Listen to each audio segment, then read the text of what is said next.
विधायक संदीप शर्मा ने शांति धारीवाल पर साधा निशाना। बोले, कांग्रेस राज्य में विकास के नाम पर सिर्फ 4 चौराहे और महंगा रिवर फ्रंट मिला कोटा।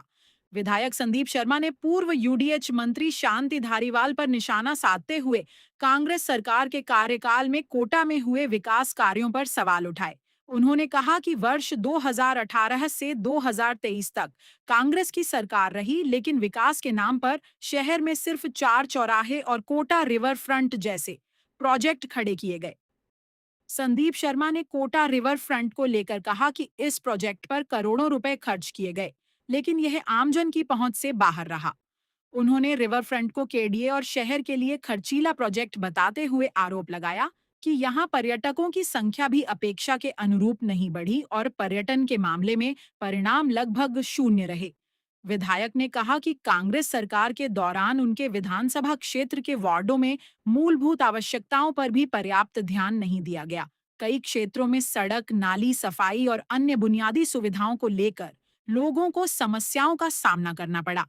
उन्होंने कहा कि भाजपा सरकार के कार्यकाल में अब शहर के विकास को नई दिशा देने का काम किया जा रहा है। लोकसभा अध्यक्ष ओम बिरला के नेतृत्व में विधानसभा क्षेत्र के वार्डों को स्मार्ट बनाने की दिशा में प्रयास किए जा रहे हैं। वार्डों में मूलभूत सुविधाओं को मजबूत करने के साथ साथ कोटा के धार्मिक स्थलों और मंदिरों के विकास पर भी ध्यान दिया जा रहा है।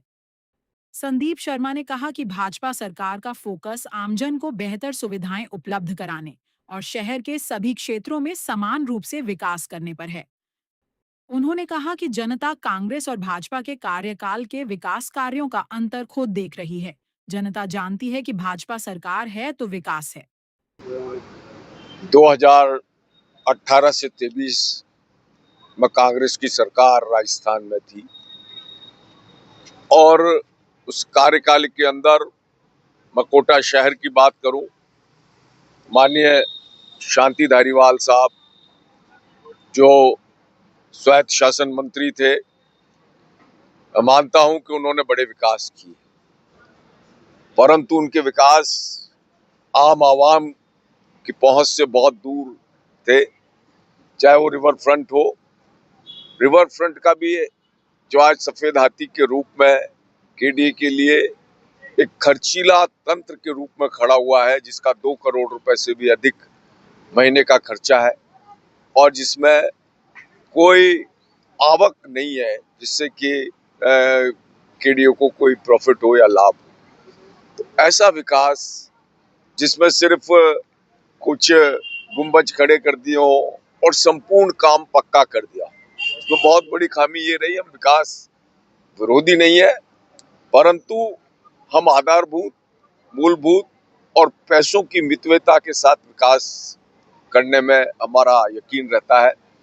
और जो पिछले सरकार में विकास हुआ, वो विकास उसमें लगभग 40 से 50% अगर ग्रीनरी होती तो मेरा मानना है कि आज पर्यटक वहां जाते, लेकिन आज पर्यटकों ने बिल्कुल दूरी रिवर फ्रंट से बना रखी है।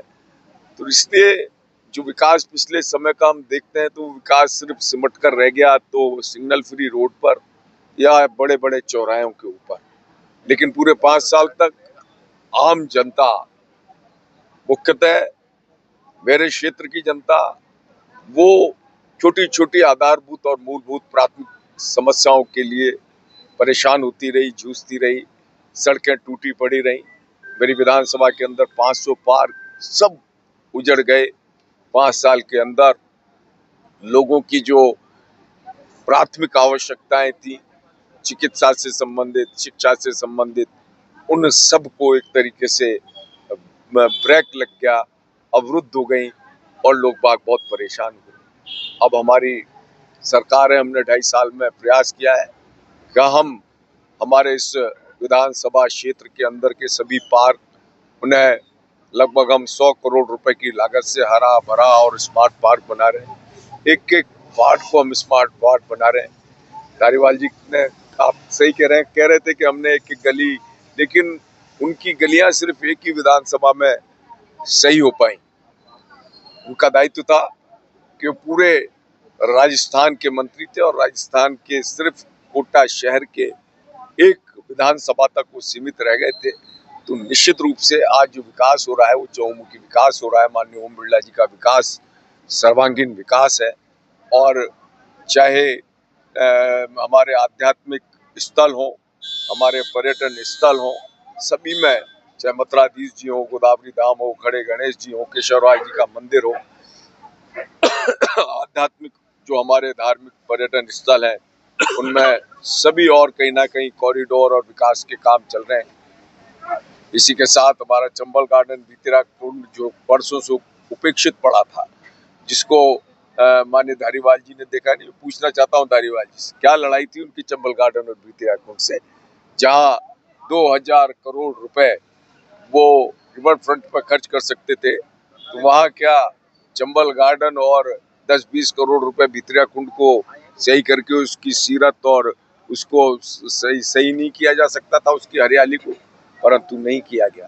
तो इसलिए हम कहते हैं कि विकास हो, सर्वांगीण विकास हो, जन जन का विकास हो, जनता के सामने उनकी नालियों का विकास हो, उनके पार्कों का विकास हो, उनकी सड़कों का विकास हो, पटान लगे, और ऐसा कोटा शहर हो जहां हर मोहल्ला हर समस्या से पूरी तरीके से मुक्त हो। एक आम आदमी चैन की सांस अपने घर से निकलने के बाद अच्छी सड़क में, अच्छे पार्कों में शुद्ध ऑक्सीजन की प्राणवायु ले सके।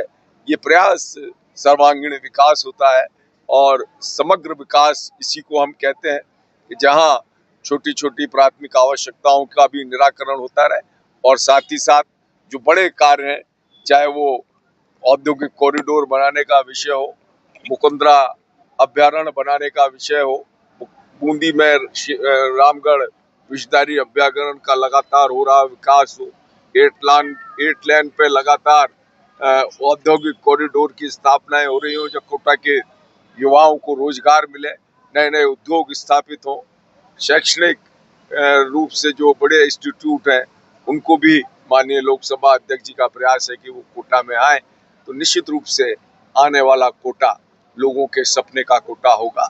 ऐसा सुव्यवस्थित जहाँ एक और विकास पथ बन रहा है, जहाँ जवाहर नगर से लेकर MBS तक एक और बहुत सुंदर सड़क का निर्माण विकास पथ के तरीके से किया जा रहा है। नए आवागमन के लिए कैथोनी पोल से लेकर सीधे CAD सर्किल तक हमारी वो सड़क एक बहुत अच्छा रास्ता लोगों को, और CAD जवाहर नगर से सीधे मिलाकर दादाबाड़ी पर उस जवाहर नगर से सीधे उसको तलवंडी वाली रोड पर मिला दिया जाएगा, जो सीधे जवाहर नगर से MBS वाली रोड पर मिलेगी।